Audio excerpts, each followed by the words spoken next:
Auto Owners Insurance. Simple human sense. We are still holding on to dry conditions across mid-Michigan this afternoon. Satellite and radar also showing several peaks of sunshine developing across the region as well. We're keeping an eye on a couple of showers and isolated thunderstorms to our west and southwest. This activity will begin to move in later on this afternoon into the evening hours of the day. Temperatures still on the cooler side of things in St. John, 66 degrees, especially when we compare that to 73, the current temperature in Jackson and Hillsdale. Again, dry conditions in the forecast for the next few hours before the chance for those scattered showers and thunderstorms returns. The good news is we kick it out just in time for the weekend. 6 News at noon starts right now. WMMS is here for you, celebrating 75 years of bringing you the news with 6 News at noon.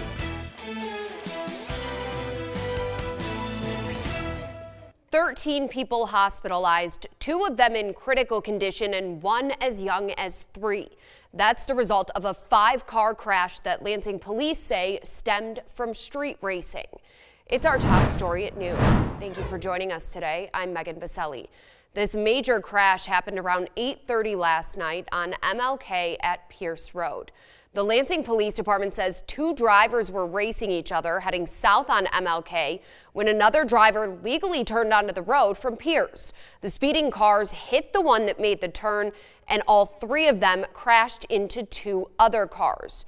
Police say 2 people were thrown from one of the speeding cars during the crash, and both are in critical condition. We're still working to learn how the other 11 people who were taken to the hospital are doing today. Police didn't release any identifying information about anyone involved other than those who were hurt range in age from 3 to 52 years old. Investigators had to shut down several roads in the area overnight, but they all reopened around 4 this morning. Stay with 6 News as we continue to follow this developing story.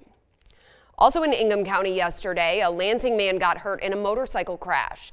The sheriff's office says it happened on Waverly and Columbia around 5 p.m. Investigators say the motorcycle was heading north on Waverly when it failed to yield at a traffic light and hit a pickup truck. The man driving the pickup wasn't hurt, but the 66-year-old driver of the motorcycle was taken to the hospital with critical injuries.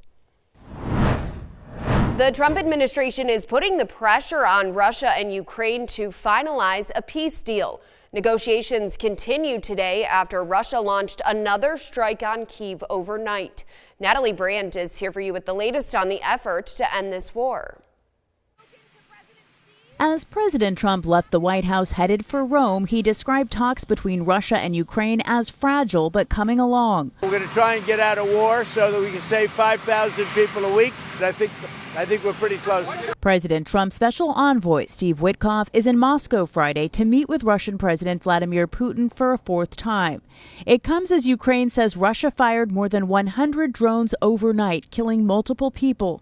An elderly woman and child are reported to be among the victims. Just Thursday, President Trump called for Putin to stop the bombing and said the U.S. is putting pressure on Russia. He was asked what concessions Moscow is prepared to make.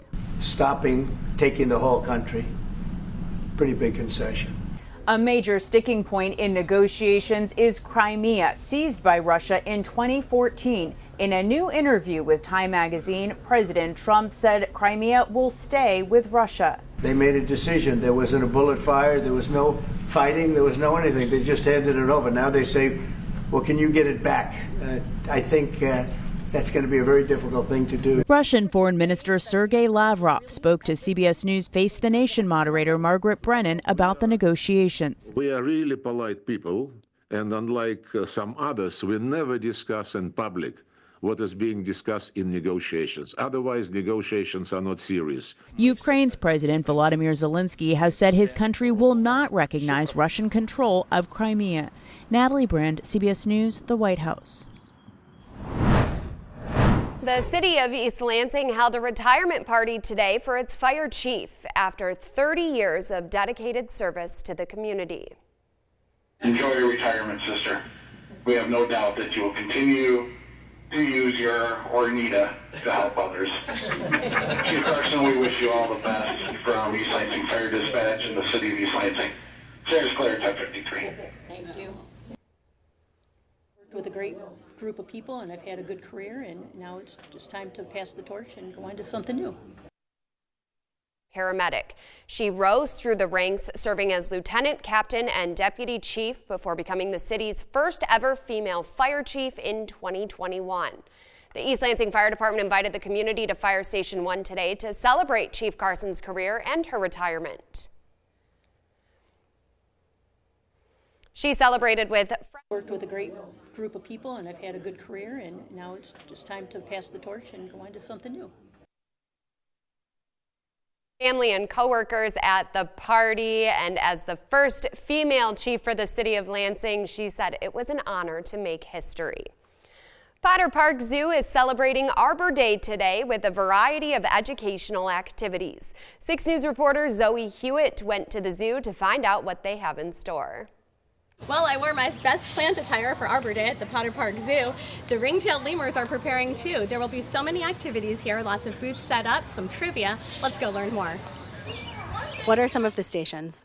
Yes, so out in the park, we're going to have those 8 elementary school classes, and then we're also going to have 8 community partners that are here teaching different lessons to the classes. So that'll be in the morning in the park, and then in the afternoon, we're going to have stations that are open to the public out in the zoo, and one will be on migratory bird trivia, one will be on tree ID, and then we're also doing a giveaway table as well. And is there one that you're most excited about? I'm really excited about the tree ID station, because normally we're all focused about animals, but trees are just as important as animals, so it'll be really awesome to highlight those. That was Zoe Hewitt reporting. The zoo is open until 4 o'clock this afternoon and has indoor stations ready to go in case the weather doesn't cooperate.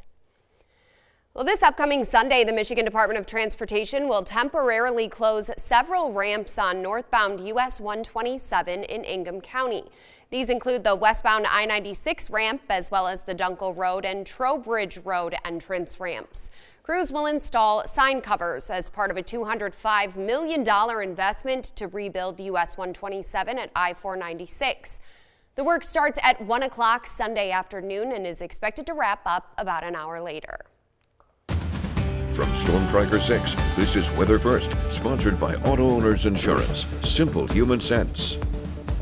Dry conditions continuing across mid-Michigan this Friday afternoon. We're also seeing several peaks of sunshine in between the cloud cover as well. So we're dealing with mostly sunny to partly cloudy conditions this afternoon. However, if we zoom things out, notice just how much activity we have occurring around the lower peninsula. We're going to be keeping an eye on this area of showers and thunderstorms developing to our west. This activity will try to make it into our region later on this evening, bringing the chance for a few scattered rain showers and thunderstorms. On Precision Cast, you can see that precipitation beginning to develop around 2-3 o'clock this afternoon, continuing to track off to our east as we move throughout the rest of the evening.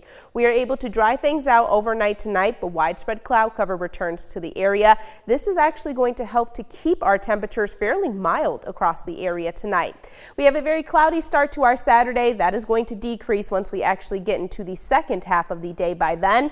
Mostly clear skies Saturday night into early Sunday morning, and Sunday temperatures, at least our high temperatures, are going to return above average. Notice we're going to have a lot of sunshine to enjoy as well. So if you plan on heading out to the Izzo Run Walk Roll, temperatures Sunday morning actually going to be on the cooler side of things. We're going to start out with readings in the 30s. Thankfully, though, because of the amount of sunshine that we are expecting, our temperatures are going to warm incredibly quickly. So by 10 o'clock, temperatures still in the upper 40s. Notice by the time we get into our Sunday afternoon, those temperatures going to be in the mid to upper 50s, holding on to mostly sunny conditions by then. Across the area this afternoon, feeling pretty nice. Temperatures at 69 degrees over here in the city of Lansing. Still a lot of sunshine in Grand Ledge, right at the 70-degree mark. That peak wind gust only up to 3 miles per hour thus far. We're at 73 in Jackson. Winds currently coming out of the south-southwest. Again, that's going to help to move in some warmer temperatures as we go throughout the rest of the day today. And we're at 74 degrees over in Hillsdale. Likely feels just slightly humid outside with those dew point temperatures currently sitting in the low to mid 60s. As we go throughout the rest of the day, we will make it up to a high temperature above average, 74 degrees across the area. And again, because of the cloud cover we have in place tonight, overnight lows will be fairly mild, only falling down into the mid 40s. Our 6-day forecast shows only one day with temperatures below average that is going to arrive tomorrow, highs of only 57 degrees. As I mentioned, Sunday morning, we do have those cooler temperatures in place, 36, but we we rebound incredibly quickly. Highs in the mid-60s by then. Thankfully, as we move into early next week, the 70-degree high temperatures will make a return to the area, and we are keeping an eye on the forecast for Tuesday with a chance for a couple of showers, maybe a few strong to severe storms as well. Yeah, this is just, I'm so excited for the Izzo race on Sunday morning. And I'm so excited to go to the zoo tomorrow. Yeah. It's just like, it's that time of year where you can get back outside and enjoy it, and there's sunshine, and you don't need a winter coat and boots. Right, and so the forecast for this weekend, I think, is really ideal for everyone. It's perfect. Thank you so much, Kendall. Well, coming up at noon, health experts break down some new research that could help people with autism.